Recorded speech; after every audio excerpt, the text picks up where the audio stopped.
ఏదో దొంగ లెక్కలు కలుపుకొని వేయడని చెప్తుంటాడు కానీ ఆయన ఎన్నికైందే 2005లా 2005 2009 2014 2018 2023 ఇంకా అన్ని రాసుకోండి. బై ఎలక్షన్స్ రాసుకోండి, వాళ్ళ మామ గెలిచినవి కూడా ఆయన దాంట్లో రాసుకోండి, ఏం అభ్యంతరం లేదు. వారు వివిధ హోదాలలో వారు పనిచేయడం జరిగింది. 2014 నుంచి 2018 వరకు వారే సాగునీటి పారుదల శాఖ మంత్రిగా పనిచేసిండ్రు.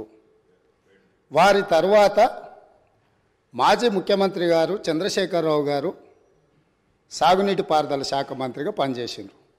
అంటే ఈ 9.5 సంవత్సరాలు వాళ్ళ కుటుంబం తప్ప ఇతరులు ఎవ్వరూ సాగునీటి పారుదల శాఖ మంత్రిగా పనిచేయలేదు.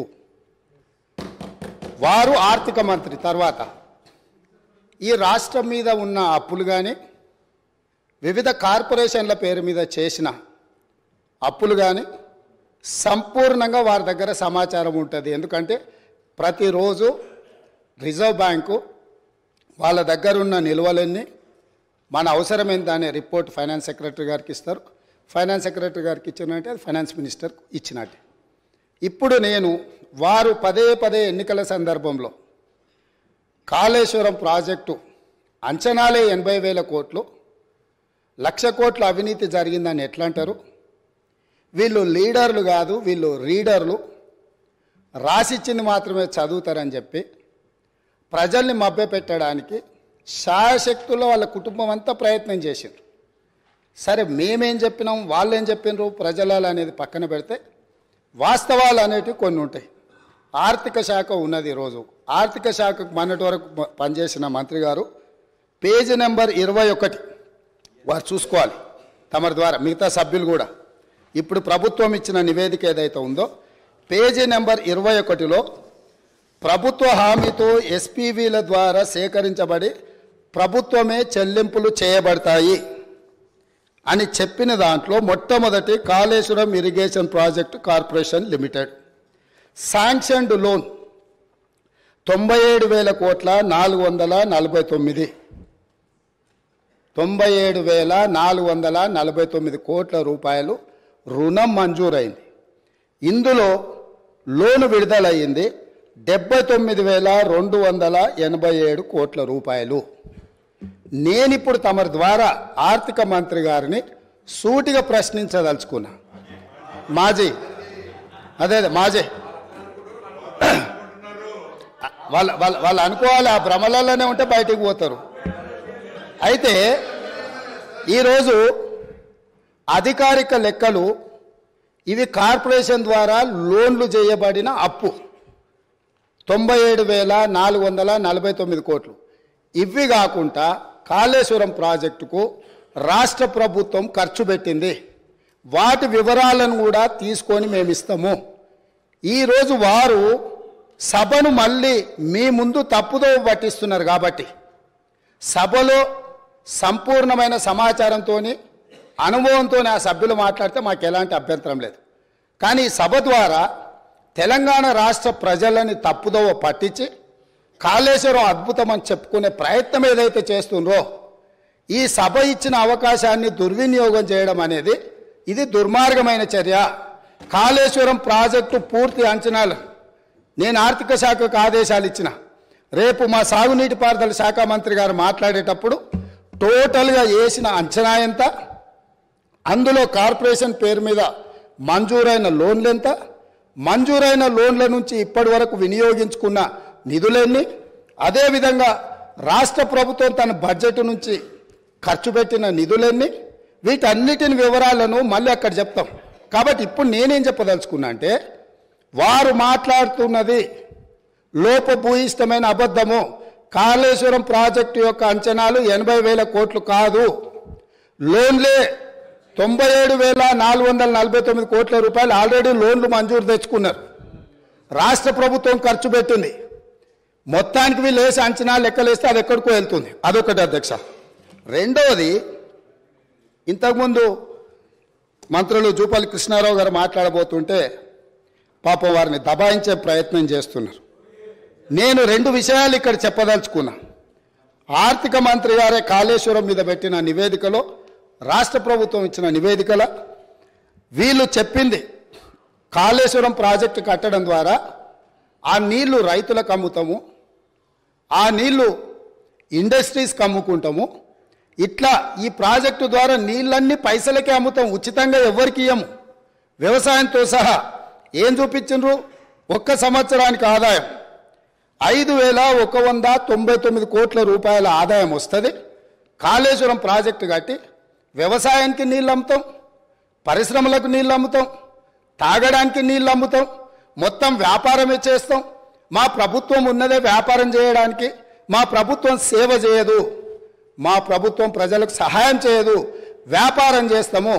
ఆ వ్యాపారం ద్వారా 5,199 కోట్ల రూపాయల ఆదాయం వస్తుందని చూపించి వీళ్ళు ఈ అప్పులు చేసింది. ఈ సంతకాలు పెట్టింది ఎవరు? ఈరోజు అక్కడ కూర్చొని మాట్లాడుతున్న మాజీ ఆర్థిక మంత్రి గారు. ఇది మొదటి విషయం. రెండవది మిషన్ భగీరథ. మిషన్ భగీరథ మీద కూడా ఈరోజు మేము ఇంటింటికి నల్లాలు ఇచ్చినాం. అసలు మీరు పుట్టినప్పుడు ఇటు ఉన్నోళ్ళని అందరిని అడుగుతున్నా, వారిని కూడా అడుగుతున్నా. 2014 కంటే ముందు మనం మంచినీళ్ళు తాగలేదా అధ్యక్ష? మన గ్రామాలలో నల్లాలు లేవా? మన గ్రామాలలో నీళ్ళ ట్యాంకులు లేవా? వీరొచ్చినాకనే శివుడి తల మీద ఉన్న గంగను భూమి మీదకి తెచ్చి, భూమి మీద ఉన్న గంగను కాళేశ్వరంలోకి పారిచ్చి, కాళేశ్వరం ఉన్న గోదావరి జలాలను మన ఇంట్లల్లో నల్ల ద్వారా ఇచ్చి మన జీవితాలు ధన్యమైనట్టు, అదేదో వీళ్ళు అద్భుతం చేసినట్టు, అదేదో ఉచితంగా ఇస్తున్నట్టు, ఈ ఉచితంగా ఇవ్వడం ద్వారా తెలంగాణనే దేశానికి నెంబర్ 1గా ఆదర్శంగా ఉన్నట్టు ఈ సభలో నించొని, బయట రాజకీయ ఉపన్యాసాలు ఏమి ఇచ్చుకున్నా మనకేం అభ్యంతరం లేదు అధ్యక్ష, కానీ సభను మిస్లీడ్ చేసే విధంగా శాసనసభ వ్యవహారాల శాఖ మంత్రిగా గతంలో పనిచేసి ఆ అనుభవాన్నంతా ఉపయోగించి సత్యదూరమైన వార్తల్ని ఇక్కడ చెప్పడానికి ప్రయత్నం చేస్తున్నాడు. అందుకే మిషన్ భగీరథ మీద కూడా నేను చెప్పదలుచుకున్నా అధ్యక్ష. ఇది 2019-2020 సంవత్సరంలో వీళ్ళు రూరల్ హౌస్ హోల్డ్కి అమ్మడం ద్వారా 1030 కోట్లు సంపాదిస్తామని, మున్సిపల్ కార్పొరేషన్లో ఉండే ప్రజలకు నీళ్ళు అమ్మడం ద్వారా 169 కోట్లు సంపాదిస్తామని, అదేవిధంగా మున్సిపల్ రిక్వైర్మెంట్ ఇతర అవసరాలకు 360 కోట్లు సంపాదిస్తామని, అదేవిధంగా ఇండస్ట్రియల్ అవసరాలకు అంటే పరిశ్రమల అవసరాలకు అమ్మి 4,147 కోట్ల రూపాయలు, మొత్తం కలిపి 5,706 కోట్ల రూపాయలు ప్రతి సంవత్సరం మిషన్ భగీరథ మీద మాకు ఆదాయం వస్తుంది, మేము ఈ ఆదాయం ద్వారా మీకు అప్పులు తిరిగి చెల్లిస్తామని చెప్పి ఈరోజు బ్యాంకులను మభ్యపెట్టి తప్పుడు నివేదికలు ఇచ్చి లోన్లు తెచ్చిండ్రా? మాజీ ఆర్థిక మంత్రి గారు చెప్పాలి.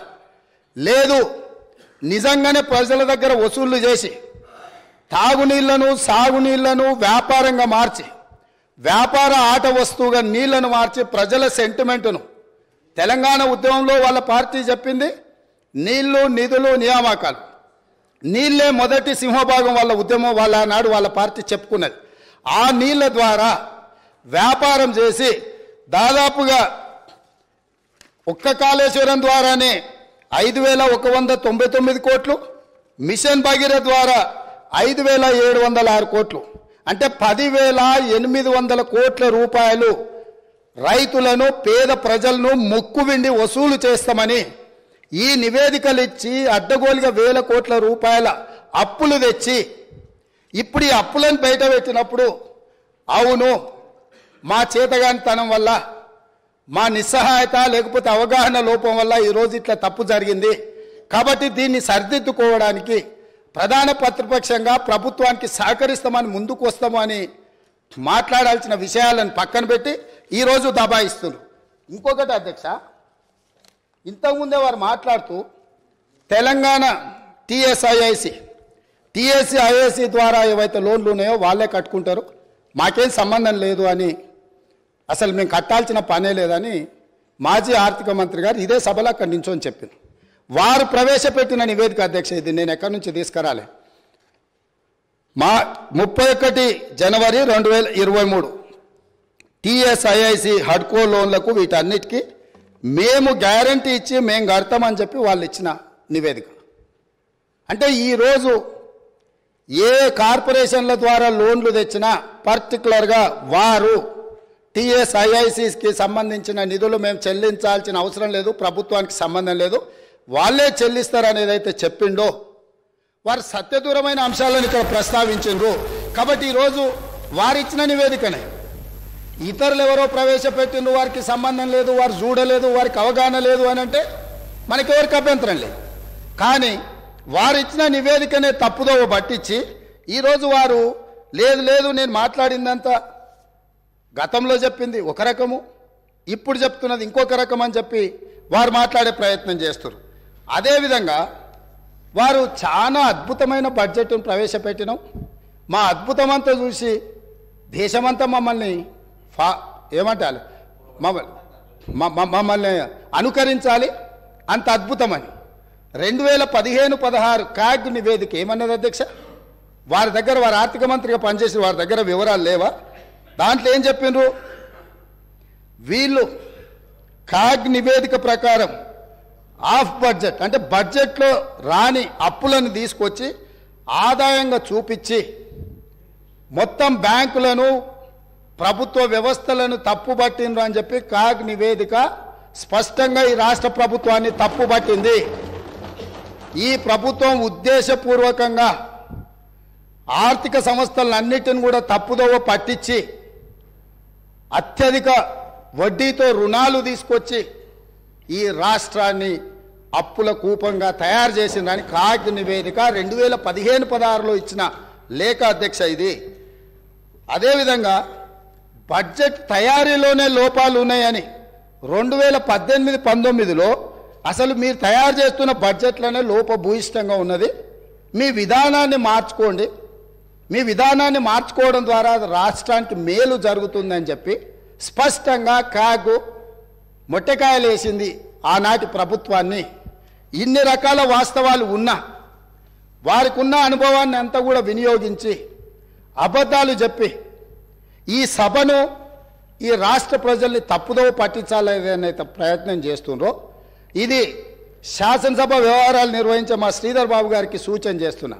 సభను తప్పుదోవ పట్టించే విధంగా సభ్యులు ఎవరైనా మాట్లాడితే ఆధారాలు లేని వివరాలను అన్నిటిగా ఆధారాలుగా ఉన్నట్టుగా చిత్రీకరించి సభలో తప్పుడు సమాచారాన్ని ఒకవేళ ప్రవేశపెడితే శాసనసభ వ్యవహారాలలో ఏ రకమైన చర్యలు తీసుకోవాలనో వాటిని ఒక్కసారి పరిశీలించాల్సిందిగా తమరి ద్వారా వారికి నేను విజ్ఞప్తి చేస్తున్నా అధ్యక్ష.